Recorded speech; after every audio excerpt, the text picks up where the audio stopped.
नमस्कार। आज हम इतिहास के पन्नों को पलटकर एक ऐसी शख्सियत के बारे में जानेंगे जिनका नाम आज से लगभग 900 साल बाद भी बहुत अदब और सम्मान के साथ लिया जाता है। जी हां, हम बात कर रहे हैं सुल्तान सलाहुद्दीन अय्यूबी की। जरा सोचिए, एक ऐसा योद्धा, एक ऐसा लीडर जिसके दुश्मन भी उसकी महानता के कायल थे। सच कहूं तो यही एक लाइन सुल्तान सलाहुद्दीन की पूरी जिंदगी का निचोड़ है। चलिए इस दिलचस्प कहानी में और गहराई से उतरते हैं। तो सबसे पहले ये समझते हैं कि वो थे कौन। आखिर क्या था उनके किरदार में ऐसा खास जिसने उन्हें एक आम सिपाही से एक महान लीडर बना दिया। सलाहुद्दीन का जन्म 1137 में इराक के तिक्रित शहर में एक बहुत ही नेक खानदान में हुआ था। देखिए, उनका बचपन सिर्फ एक योद्धा बनने की तैयारी नहीं था, बल्कि एक न्याय करने वाला, एक इंसाफ पसंद इंसान बनने की भी नींव था। उन्हें कुरान, हदीस और इस्लामिक अखलाक की गहरी तालीम दी गई, जिसने उनके कैरेक्टर को शेप दिया। और हाँ, इसके साथ ही उन्होंने घुड़सवारी और तलवारबाजी में भी कमाल की महारत हासिल की। यही बैलेंस, मतलब एक तरफ मजहबी तालीम और दूसरी तरफ फौजी हुनर, इसी ने उन्हें आगे चलकर एक बेमिसाल लीडर बनाया।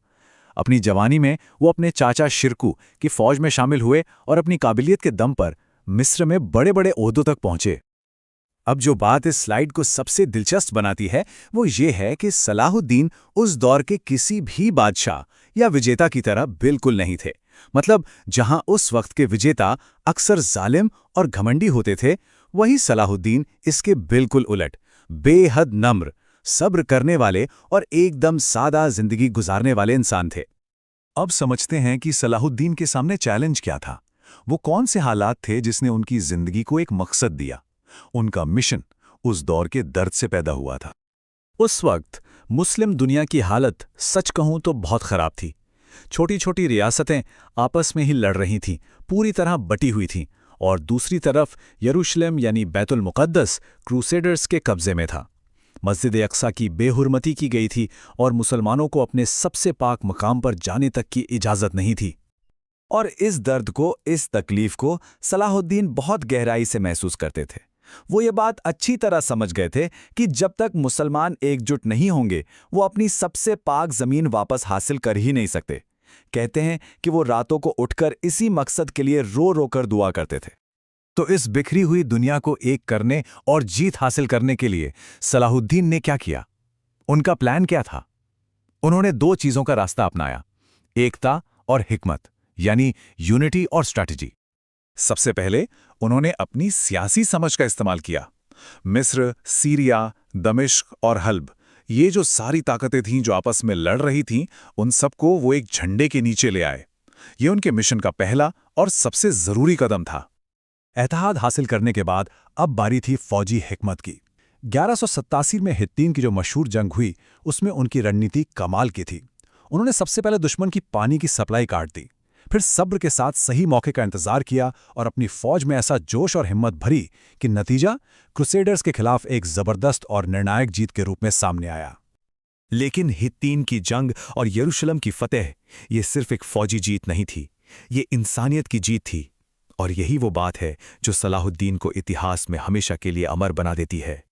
हित्तीन की उस जबरदस्त जीत के बाद वो ऐतिहासिक पल आ ही गया जिसका सलाहुद्दीन ने हमेशा सपना देखा था।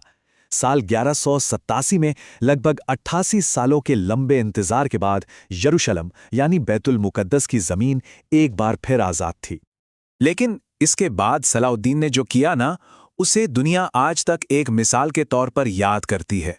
देखिए, उस जमाने का दस्तूर था कि जीतने वाली फौज शहर में घुसकर कत्लेआम करती, बदला लेती और लूटमार करती। लेकिन सलाहुद्दीन ने ऐसा कुछ भी नहीं किया। उन्होंने सबको माफ कर दिया, रहम दिखाया और शहर के ईसाई नागरिकों, औरतों, बच्चों और बुजुर्गों को पूरी हिफाजत के साथ शहर से जाने दिया। ये उस दौर में एक अनहोनी, एक नामुमकिन सी बात थी। उनकी जिंदगी का ये आखिरी हिस्सा हमें सिखाता है कि उनके लिए उसूल और इंसानियत ताकत से कहीं ज्यादा बड़ी चीज थी। पावर से ऊपर थे प्रिंसिपल्स। और इसका सबसे बड़ा सबूत है उनका बर्ताव अपने सबसे बड़े दुश्मन इंग्लैंड के king Richard the lionheart के साथ। सोचिए, जंग चल रही है और सलाहुद्दीन को खबर मिलती है कि रिचर्ड बीमार पड़ गए हैं। उन्होंने दुश्मनी को साइड में रखकर इंसानियत निभाई। उन्होंने रिचर्ड के इलाज के लिए अपना खास डॉक्टर भेजा, साथ में ताज़े फल और दवाइयां भी भेजी। अब एक ऐसी बात जो शायद आपको हैरान कर दे, इतनी बड़ी सल्तनत का बादशाह होने के बावजूद जब 1193 में उनका इंतकाल हुआ तो उनके पास ना तो कोई महल था और ना ही कोई खजाना। असल में हालत ये थी कि उनकी निजी तिजोरी में इतने पैसे भी नहीं थे कि उनके कफन का इंतजाम हो सके। उन्होंने अपनी सारी दौलत गरीबों और ज़रूरतमंदों पर खर्च कर दी थी। तो सुल्तान सलाउद्दीन अयूबी की ज़िंदगी हमें क्या सिखाती है? सबक बिल्कुल साफ हैं।